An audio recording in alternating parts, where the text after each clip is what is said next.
Welcome to the Dr. Dare Show live on Facebook and YouTube. It's Friday. We made it. Woo! So I am so excited. I have my special guest, Shawnise Chantell. Welcome to the show, the Dr. Dare Show. Thank you so much for having me. You are so welcome. I'm so excited to hear about this book and get into details about the book. But how was your weekend? I mean weekend. How was your week so far? Oh, the week was well. It's a blessing. I'm still here. I'm on top of the ground, and the ground is not on top of me. So we Oh, just that's came through right. a ice storm out here in Arkansas, but to God, Lord, I'm still here. Yes, yes. Hey Karen, good evening. Shanice, You see. you see it below Okay. there. She's saying good morning, good evening. I can't talk today. Yeah, it's It's over Friday. here. It's not directly below, but it's over here to my Can you right. see it though? I'll read it out to you though Okay, once yeah, read the it because this is a little bit small. It's a little bit. I got these contacts in me. I'm legally blind, so you know. Okay. I got you. I got you. So Oh, yeah, okay. Good evening. Okay, I yeah. see it. So hey Karen, missed you in class tonight, but you know, how was your week, Karen? So tonight we will be talking about the book, the Shawnee's Chantel story, God Within the Lily, the death and resurrection of me. And I can't wait to ask some questions on this book. And I'm so glad you're here to promote the book. I still got Thank to you. go purchase it on Amazon because I do use a lot of the books in my therapy sessions. I am a therapist. I don't know if I told you that. And so sometimes I'll send clients to purchase the book just because it helps them with their experiences or whatever. And so I don't know if you've watched any of my TikTok videos or videos on social Not media. just yet.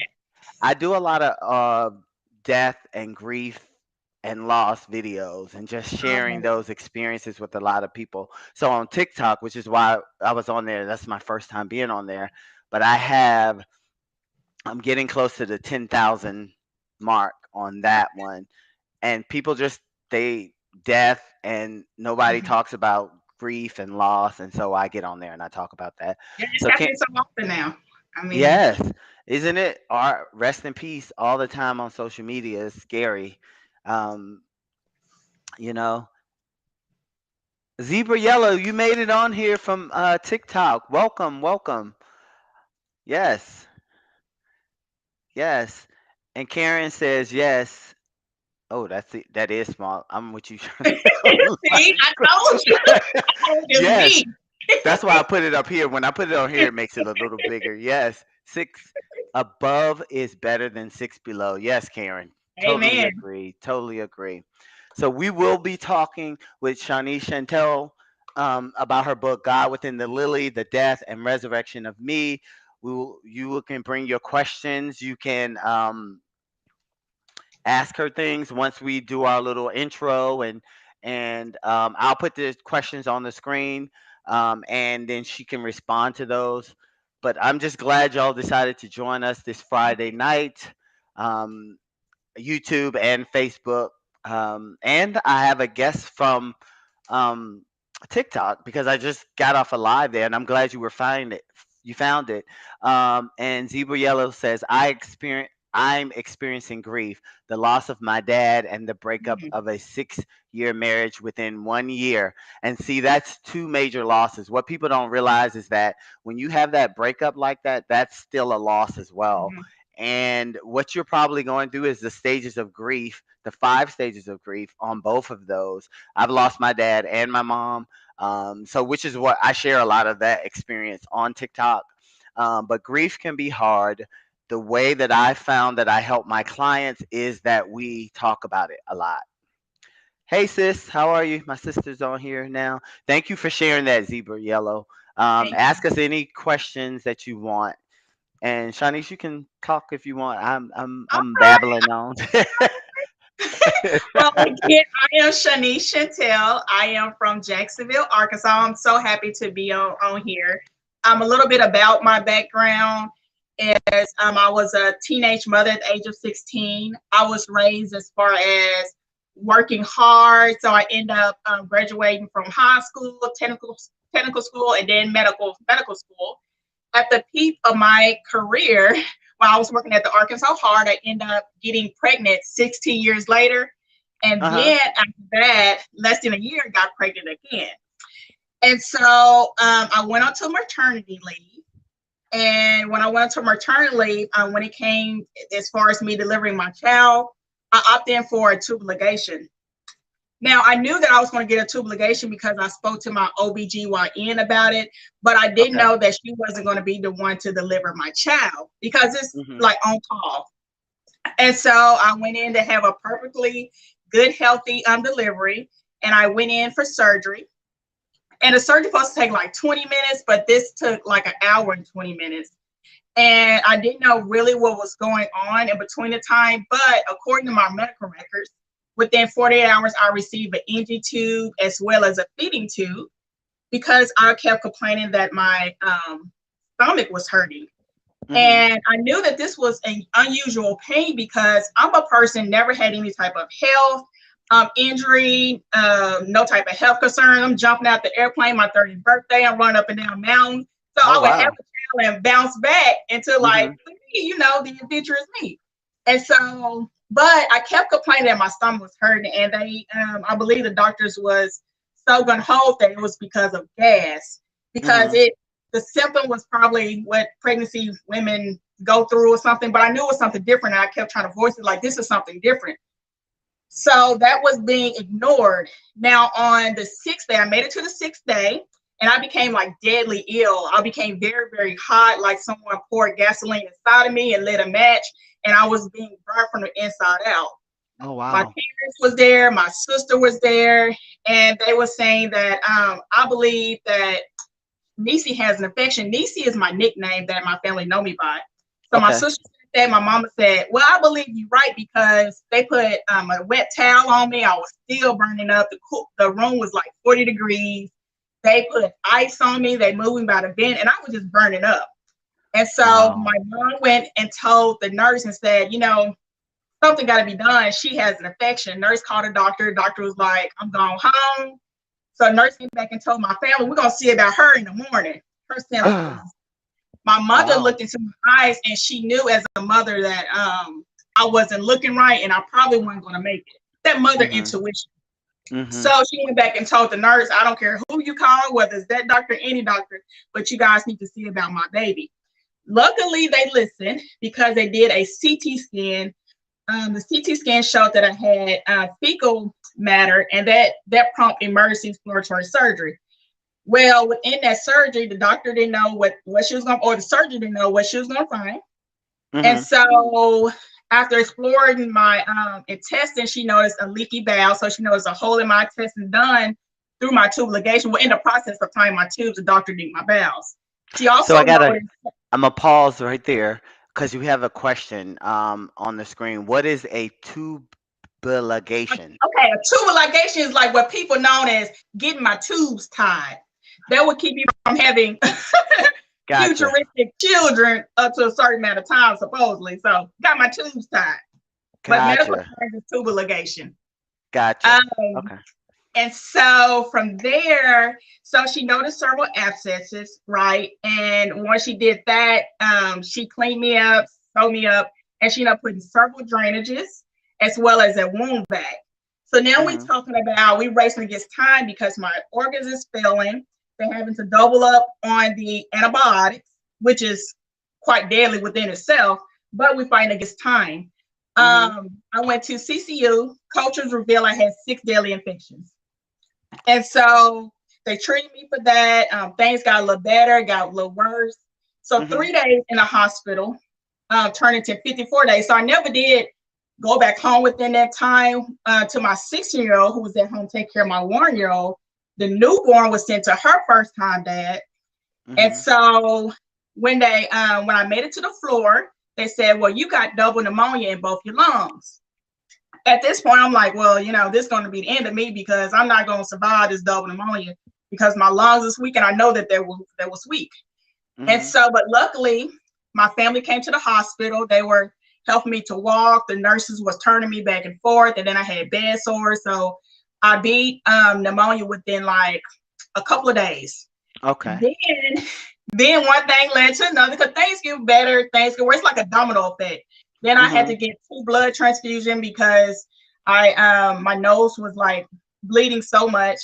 And then I was rushed back into CCU because I was having anxiety attacks. So on my birthday, usually I'm doing, like I said, jumping out of airplanes, cake and ice cream. Mhm. But on this birthday, they told me I had congestive heart failure, renal failure, and upper respiratory failure. So luckily I'm dying. And Was all of that related to you getting your right, tubes tied? Okay. right. So it Okay. was related to the infection. So the tube Gotcha. time. So when she nicked my bowels, that released a lot of toxin within my Okay. body as far as shutting off my kidneys and my hearts and my lungs because Wow. the it's poisonous. So Right. and then so eventually I started to throw vomit up my bowels. I became septic. And so we went from pneumonia, the blood transfusion, and then we went to a particular day. Particular day is a nurse told me I was ready to go home. So much stuff was happening in the hospital. I've been there so long. This is my first time ever staying in a hospital alone, which is also my first time surgery. And Mhm. in between the time, I might have had maybe 6 surgeries at that point. But she told me, she's like, Shanice, if you trying to go home, you got to advocate for yourself. You got to tell the doctors that you're ready to go home. So this is what I did. I had maybe 7 to 8 doctors. I started with the first one that come into the room maybe like 4 o'clock in the morning. And I got the okay that I was going home I got the okay from all the doctors like 6 or 7 o'clock. And so at Mhm. that point, they were prepping me for discharge for the following day. So you were feeling Um, better. You were feeling better at this time? Well, in my mind, I was thinking that I'm ready to go home. I'm strong. Mhm. But see, your mind think one way, but your body is totally different. See, I feel like I was ready. I felt I Gotcha. was strong enough to go home, but I didn't know where I was going to stay going home, or I just didn't know. I was thinking that I was healthy enough to go home. Gotcha. And Okay. they obviously thought that I was healthy enough to go home because they was giving me a discharge date because things got a lot better where I could finish out my treatment at home. Mhm. They were gonna put me on a life vest at home and just a lot of other stuff. So the day before discharge, I got the approval. My sister, regular day, we praising God like usual. My sister is a hospice aide, so I had the best of both worlds because she was well on top of the medical things. My mother, she'd been in housekeeping for like over 30 years, so she made sure my room was clean and tidy. I mean, I really had a bunch of support from ATs. They Good. was Mhm. really there on top of it, and they were communicating with my care, so that way it would nothing get past nobody. Everybody knew what was going on from Mhm. each hour. And Mhm. so like I said, regular day, she ended up saying, well, Nisi, I'll see you in the morning because she was coming back to get me to take me home. So by the time she reached her driveway from I'm told, she get a call saying that I coded. And she was shocked because she just left me in good spirits. But I Mhm. don't know why they even told her that because now she's having to drive 20 minutes back to the hospital in a rush because I coded, not sure why. And so in the process, I had a heart monitor on. My Mhm. heart must skip rhythm, which notified the heart monitoring team. And Mhm. the nurses and doctors, they rushed in like it was state of mercy. By the time they came in, I went into normal rhythm, so they left. So 15 minutes later, the heart monitor team like read it again, and it was like cold blue. So everybody rushing in, Mhm. and they asked me how I was doing. I seen them, but I couldn't respond, and that's when I flatlined for that 20 minutes. So in between Wow. this time, My sister finally get to the hospital. She Okay. rushing in and asking what's going on. The doctor said, what you mean what's going on? She told it because my sister still had on her scrub, so they assumed she was one of the nurses. But she saw me as a sister, and she Uh-huh. saw the tube. She saw my eyes blood. She saw everybody in the room, and she just fainted. I mean, she just couldn't believe it. She fainted. And so they, one nurse recognized her as my sister, got her up on her feet, and put her somewhere close until I get stabilized. So as soon as I flatlined and I heard that, and I went to, and I was transitioning, and I was like, well, that's strange. My body is there, but I'm here. I didn't see myself floating on top of my body. I just knew inner end, I was in a separate place other than a hospital room. But I briefly saw the operation that was going on to save my life, like that Lucas device. I saw, they was doing the 5 shots. I heard a nurse said, "Oh my God, she just had a baby." So they was really frantic and sad. And Mhm. so as soon as I seen that briefly, I started feeling I guess you say a little bit anxiety because I'm like, well, I didn't mean to die. I've been so much trying to fight and stuff, and now I'm dead and leave my kids behind, and it was just so easy just to let go. But I was so tired. I was always looking at the clock. I was just ready to go because there was a moment of time in a hospital. I was like, God, you have to do something. I'm tired. I'm ready to go. They Mhm. poking me all the time. I don't know if I'm gonna make it.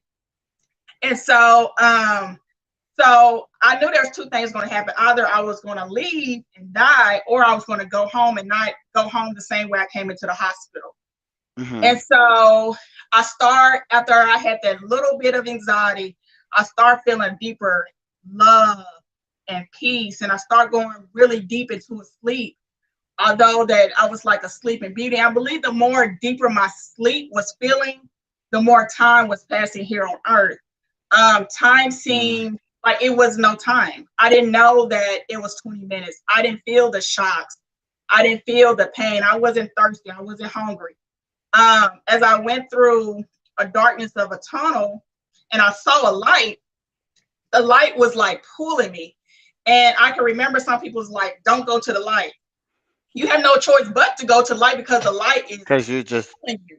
It's yeah. pulling you and it's not with your body because when I left my body, I felt the weight of my body that I was leaving. So I felt very light. I Mhm. did not see my physical body itself, but I knew that I was something um, translucent, something very spiritual happening here.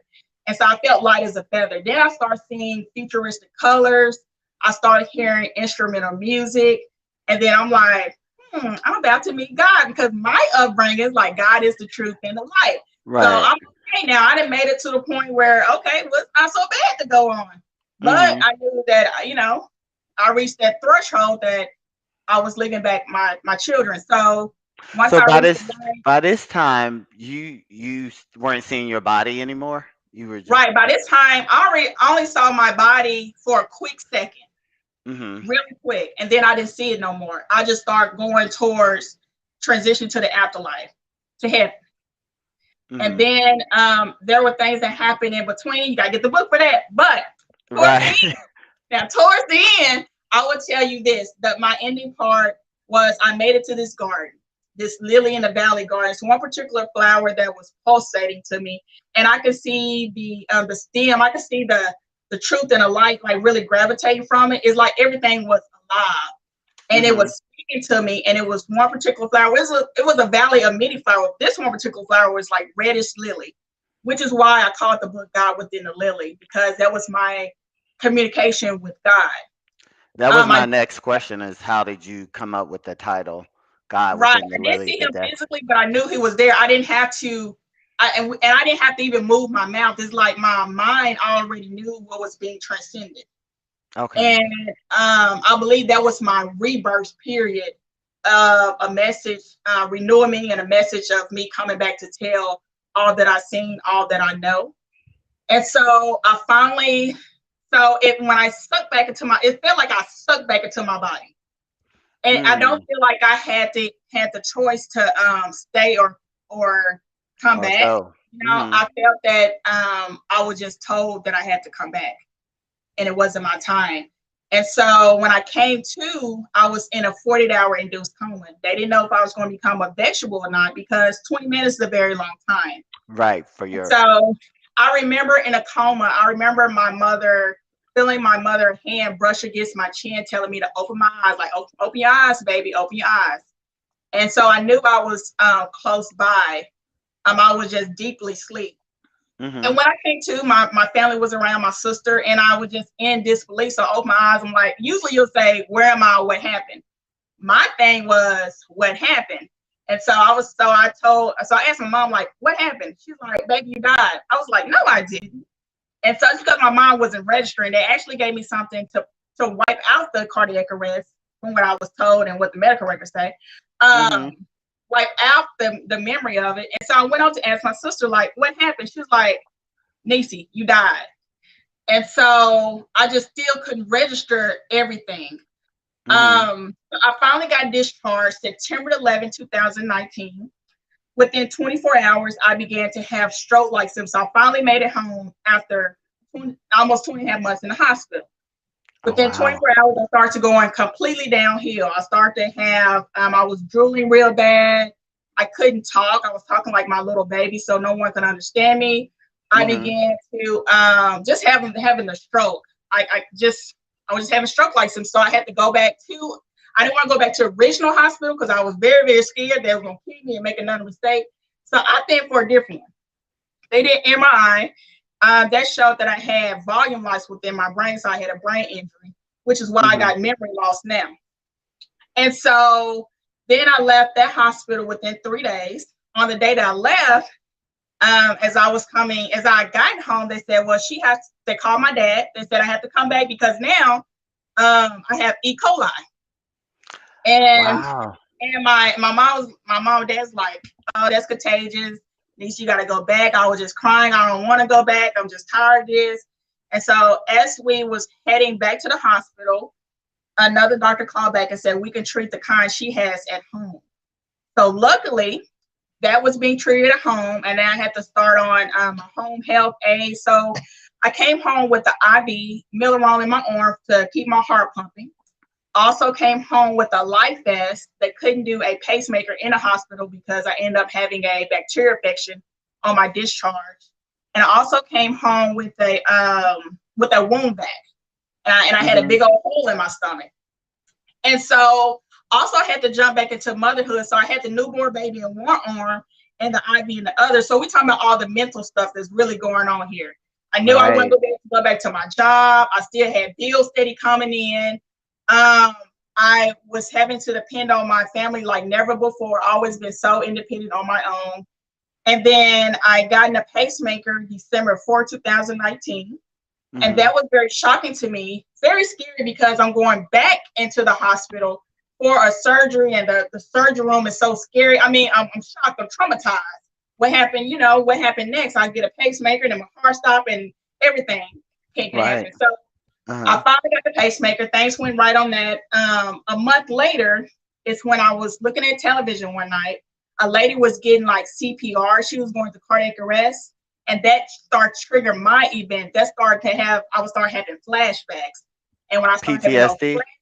right, Mhm. and I didn't even know that was a word. So, and I didn't even know near death experience was a word. But I started having those flashbacks of my cardiac arrest, the afterlife, which triggered so much emotion of depression, anxiety that it was my fault, or because I opted in for the surgery, and now my babies, I didn't want able to breastfeed my newborn. And my little girl, I missed her first birthday, and I had a big plan for that. So all of these emotions, and my 6-year-old was there taking care of the 1-year-old, and I was a mother at 16. So everything was really hitting me all at once. Mhm. Well, my dad recommended that I go see a psychiatrist. Okay. Um, and I was thinking, and I said, Dad, I'm not crazy. I'm not going to, because, I never knew that it was for traumatized people. And Mhm. so I opted to go see a counselor and psychiatrist. And I was so stagnant through everything because I just couldn't believe that happened to me. I was so healthy. I couldn't believe that I was no longer going to be able to jump out of airplanes and go back to my old job and Mhm. I utilized my medical degree and just not do things that I had that I always wanted to do. Planned, And right. they have to think that I was just so fearless, but now I'm fearful. So my psychiatrist recommended after service sessions that I start writing things down and to write a book because every time I speak with her, something new unravels.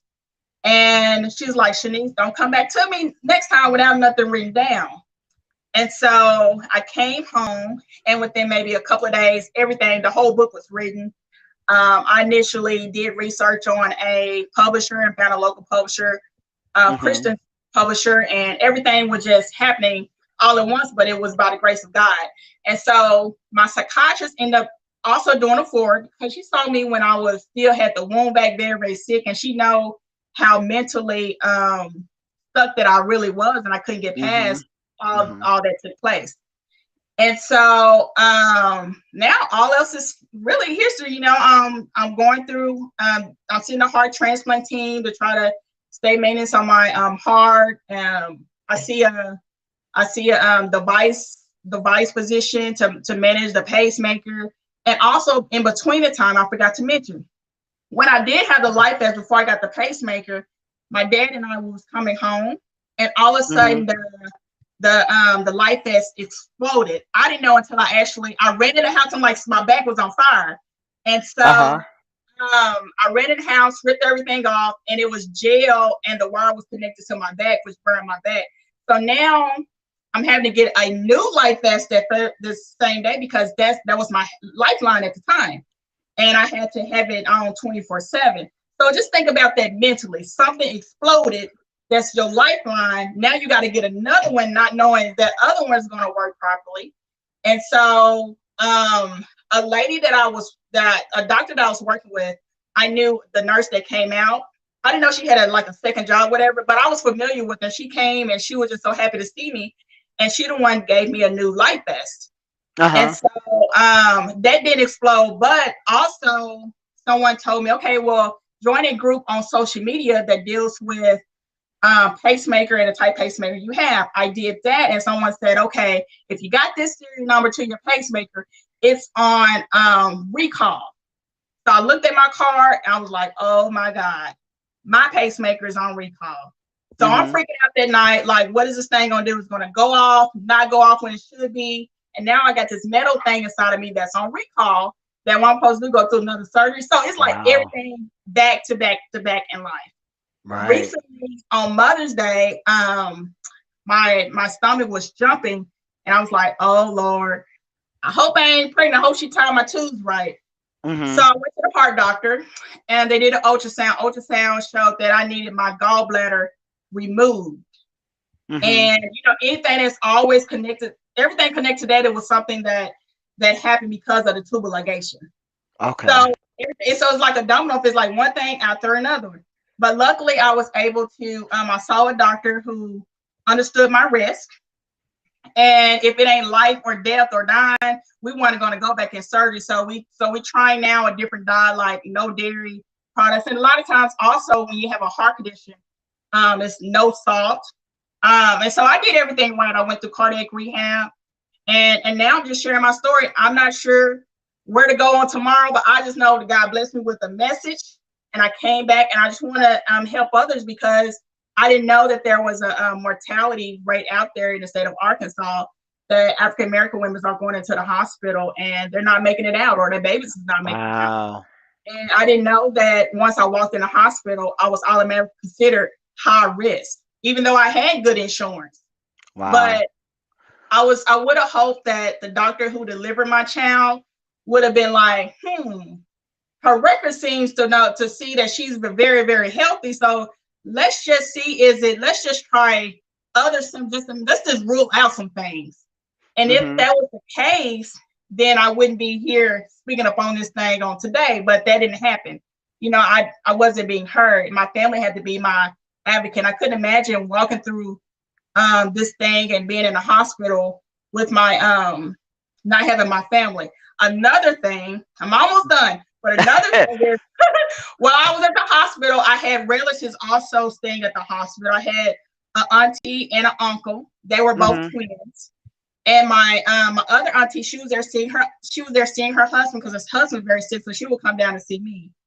my auntie and my uncle ended up passing away. And when I got out the hospital, that's when I went to their funeral. And that's when the mental stuff set in because I saw my own self in a casket.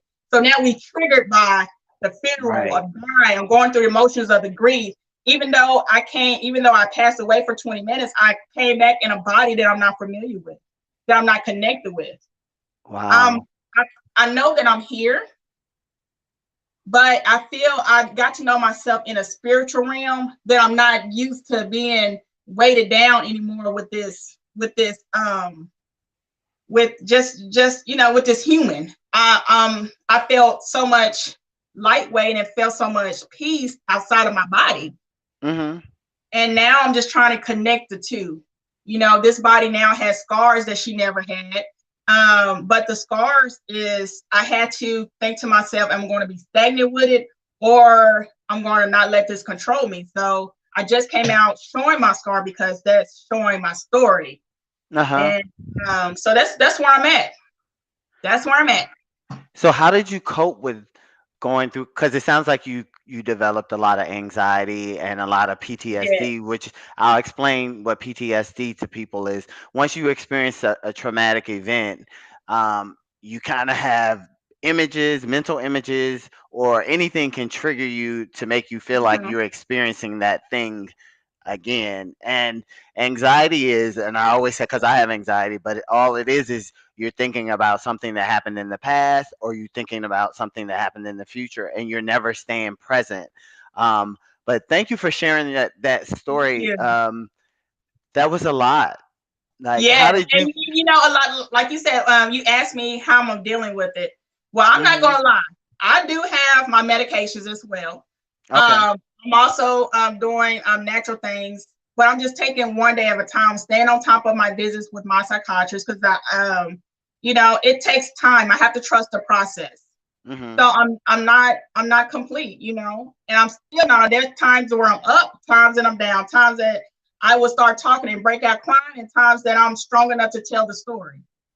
And so I just deal with it minute by minute and just take it the way it goes. So Okay. Excuse me, any questions out there? Hey Angela, hey Pat, hey Tanisha. Sorry, I saw y'all coming in. uh Karen says, sweet Jesus, praise God that you made it through. um yes. so when you, I guess I'll go back. So I posted your link on here. So the name of Shawnice's book is the Shawnise Chantell story, God Within the Lily, the Death and Resurrection of Me, and you can purchase it on Amazon. um Let me see. I had a question that I wrote down. And it's also it not only is on Amazon, it's on Amazon. Target picked it up. Walmart, Barnes and Nobles, Books a Million. If you want a signed copy, it's on my website, and also the e-file is there as well. Okay. So when you get a chance, share your link, because you can go back into this video and share it, but you can type, yeah, you can type stuff in there. Yeah. Okay. So I did have a question. Any questions out there, y'all? I was so intrigued listening to that story. I don't know. I've always thought that there's life beyond death, Mhm. you know. And Uh, let me just tell you one thing. I heard someone ask me one particular time, do I feel sad that I wasn't able to stay? The question was no, because I'm back with my child. Because now that I know that there's a place, I know where I'm headed to, and I know when this life ends, because this is only temporary, there's a paradise place waiting for me because I've seen it, I felt it.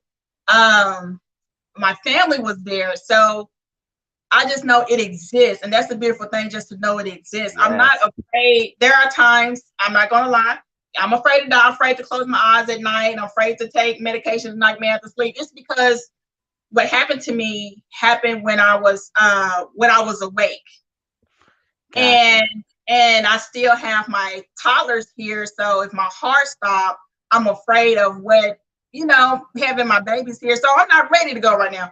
But then who is ready to go Right. anytime? But Right. anyway, I want to be able to get my house in order. But just knowing that there is a place for me, and that's my experience. I'm not sure what other people may go through their near death out of body experience. but that's something that I have, that I know where I'm going, and I just know it exists.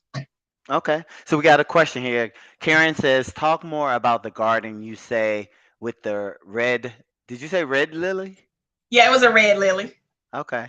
Is that something you want her to So, go to the? so, so I know there's a lot to this 20 minutes. But there's part of that, the memory that I feel is still over there. So what I shared, I just remember seeing lots of flowers, and I remember Okay. seeing that lily flower, maybe because I love lilies, and that was a way of God capturing my You eyes and are. stuff, Mm-hmm. and was speaking to me. And I remember it was just moving. It was just something with life.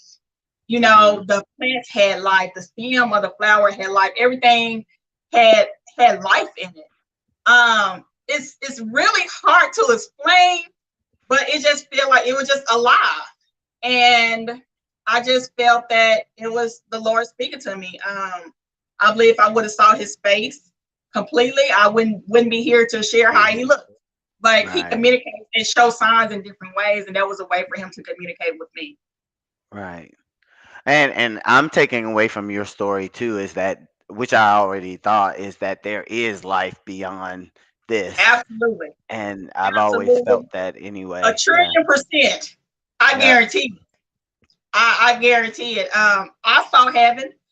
I'm not Mhm. sure. Like I say, I don't know what other people may see in theirs, but this is what I can 100% share, that I've seen it, and I know for a fact it exists because, he could have kept me over there. 20 minutes is it's a long time. He could have kept me, and he didn't. Mhm. He showed me. He healed. I believe in that process. I was being healed because all the medical things that I had was no medicine on earth able to clear it up. Oh wow. So I believe when I transitioned over there, that's when He was all that healing healing your started. body, your Right, physical body, while right. you were. That's amazing. And also, I must say, when I was talking to you earlier, I was like, well, I'm legally blind. And Mhm. so when I passed on, I was able to see things so vividly. I didn't have to wear glasses. I didn't have to. I could see things like I could see all of it. I didn't have to turn around because everything was in my peripheral. It Mhm. was um it was just I could just see everything just by looking forward. So Wow. it's like you're renewed back until there is no sickness. You're able to see, you're able to walk. I mean, not walk, but you just have all your limbs. And you're. It's almost like you're re-energized, like Yeah, and you're you're back and to you're you. young. Yeah, you're youthful and you're young. Mhm. I didn't feel older. I felt youthful. And that's because this physical body, that's we've been here and we've been through a lot of stuff, and I feel like that's what's going to happen when we pass Yeah, on, is it's it's that. it's, it's age. I believe that if someone has been gone for, like, let's say 10 years, right? Uh-huh. Where over there you don't know that you're gone 10 years because there's no notion of time. So it's Wow. like, so when you over there, it's like your loved one come through, they just passed away, no, and didn't even know that you've been gone for 10 years. You just seeing each other Wow. just like that. You go from one to the next. So there's no notion of time, which is why I believe it's useful, because you don't know. I didn't know it was 20 minutes. I just Wow. was there. You are made, Karen says, you are made whole and new in heaven. I receive it. Yes, Amen. I receive it as well. Interesting story. Any questions? I do have a little video that I want y'all to see. It's 3 minutes. It's very interesting. I found it on YouTube, and I want us to talk about that after we get back from that. But let me share it.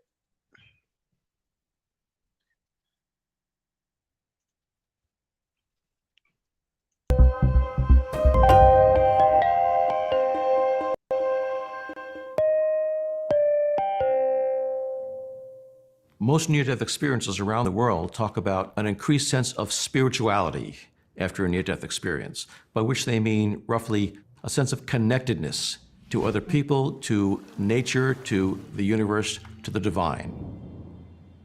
One of the questions that people often ask about near-death experience is whether they provide proof that we survive death. They don't provide proof for other people. They certainly provide proof for the experiencer, but not for the rest of us. But there are some experiences that do provide something that's at least evidence, if not proof. And those are cases in which the experiencer encounters a deceased individual who was not known at the time to have died. One person that I know, Jack, was hospitalized in his mid-20s, and he had one nurse who worked with him every day. And one day she told him that she was going to be taking the long weekend off and there'd be other nurses substituting for her. And while she was gone, he had another respiratory arrest where he had to be resuscitated. And during that arrest, he had a near-death experience in which he found himself in a beautiful pastoral scene, and there to his surprise was this nurse, Anita, walking towards him. And she said, "Jack, you can't stay here with me. You need to go back into your body. And I want you to find my parents and tell them that I love them and I'm sorry I wrecked the red MGB." He then woke up back in his body in his hospital bed. Tried to tell this to the first nurse who walked into his room. She got very upset and left the room in a hurry. It turned out that this nurse of his, Anita, had taken the weekend off to celebrate her birthday, and her parents had surprised her with the gift of a red MGB for her 21st birthday. She got very excited, jumped in the car, took off for a drive, lost control, crashed into a telephone pole, and died just a few hours before Jack's near-death experience. Now, there's no way he could have known or expected that she was going to be dead, and certainly no way he could have known how she died, and yet he did. And that seems to be evidence that something about this nurse, Anita, still persisted after her death and was able to communicate accurate information to Jack. Does that mean we live forever? Not necessarily. It certainly means something about our minds can survive death of the body, at least for a time. Virtually every near-death experiencer that I've talked to has said without any doubt in their minds that we do continue after death. No matter how they describe their NDE, they describe having existed without their physical bodies, when their physical bodies were essentially dead, and yet they were feeling better than ever. There's got to be more to the world than just the physical realm to explain these events. I think the ultimate question raised by near-death experiences is, what are we as human beings? Are we just physical machines? Are we spiritual beings? Are we some amalgam of both? I don't know the answers, but now I'm much more comfortable with not having the answers. I think the important part of near-death experiences is what they tell us about this life we're in now, that we're all interconnected, that we aren't individual people, but we're part of something greater. Get smarter, faster with videos from the world's biggest thinkers. So what did you think about that video from your experience? Well, from what I gather from it, honestly, the connection part is so real. I felt as one. Every time I see how that light transcends, that is so real of the light. I feel that for me, I felt that our bodies are spiritual energy from above, you know. But I felt that on here, while we're on Earth, it's just a temporary shell that our spirit has to dwell in order to help mankind, and in order to help us get to heaven. So so that video was pretty good. It was very close. Okay. It was very close. And you said something similar that they said, is that how that person felt like really, really good outside of their body. Right. Like, yeah. So It's I heard a lot of similarities. That love, I cannot get that love that I felt. You can't get that here. You can search and find. You have mother, you have father, you have family, you have babies, but that type of love, it's not here. You know, it's God is just an comparison, and I am so happy it's one thing to confess the love for God, but it's another thing to actually see it and feel it in a different way, and where He is, and then you have to come back here and to express that love. It's somewhat hard, but one thing I know for sure, that only thing that really matters here on earth is love, It's pure love. love. You And that's know, what people need to and understand, but they don't. you know, it's love, and it carries all things. It's love for your sister, your brotherland, love for yourself, love for God. But it's love. It don't matter who you are. It don't matter your Hmm. financials. It don't matter your race. It's just love. And Yeah. if you have that love, then you're most likely going to see that paradise, that beautiful place. Okay. Hey, But cuz. if you My don't hear, cuz you bring says me. it's very interesting. And then Karen says, "Thank you for sharing. I really needed to hear your testimony, Thank you, love. Shawnese Chantell." Well, thank you. So, any more questions out there? This was very interesting and inspiring because I'm thinking all of the deceased loved ones that I have, and I'm like, oh, they're in their place now, and they're feeling that love that you were just talking about, and Let me tell you this. I'm gonna tell you a slight story, but also I'm gonna tell you two of them. One okay. thing, someone said, "Well, Shanice, you don't look disabled, right?" Because I don't look disabled. Mhm. But if you would have saw me 4 years ago, I would look like that on one foot out of the grave. But that's the beauty of it all. You don't look like what you've been through. And a lot of people don't look like what they've been through, and that's the Mhm. glory of it, because you're able to tell about your story. And if someone see you that you don't look like what you've been through, they have hope that they could come out from what they've been through. And when you don't look like what you've been through, you look like you brand new. Another Wow. thing was, I went to a hospital to get some testing. It was an older woman there. She was actually volunteering for this hospital, Mhm. and she might have been within her 80s or 90s. I wasn't quick to judge. It seemed like she may need help or assistance to find like my name or what I needed. And so I helped her, and then we Mhm. just started to talk. We started talking. She started talking about cauliflower, and I just started talking about, well, how I tried to get something that looks like chicken, but it was actually fried cauliflower. And then I went into my story, because the questions that she asked led me to go into my story. Mhm. And what I didn't know is, when I started showing her pictures, she's like, "You wouldn't believe, I just seen you on YouTube last night." And she just started weeping because her husband died.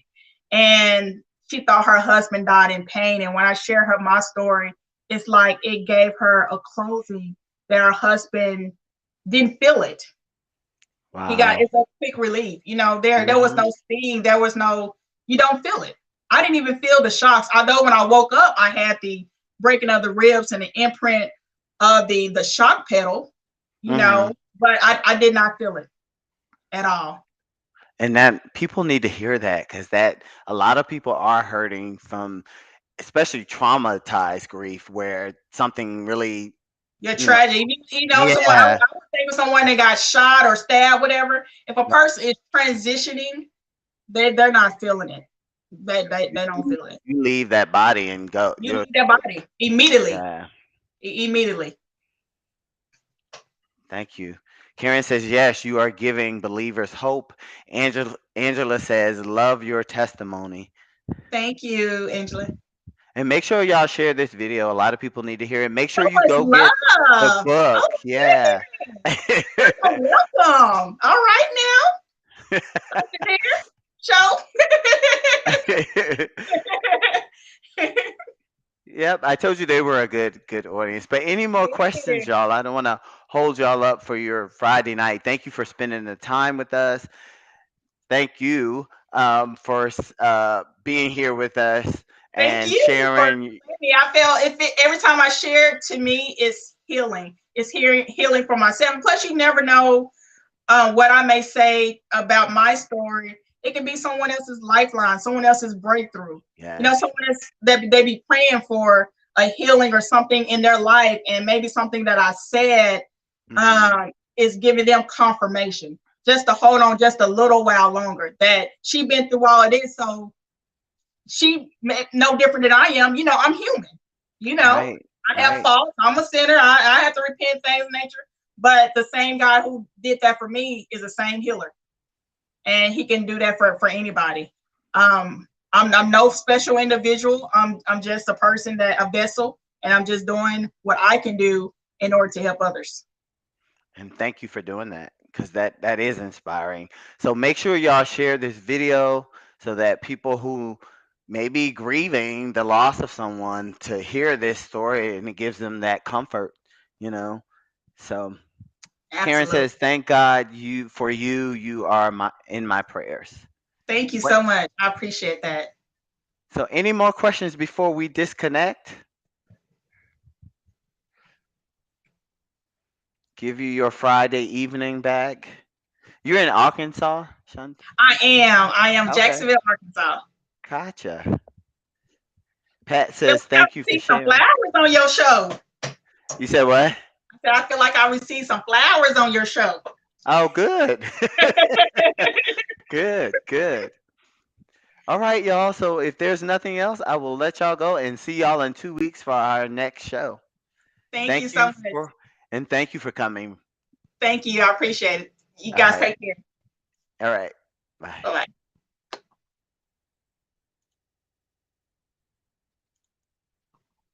bye.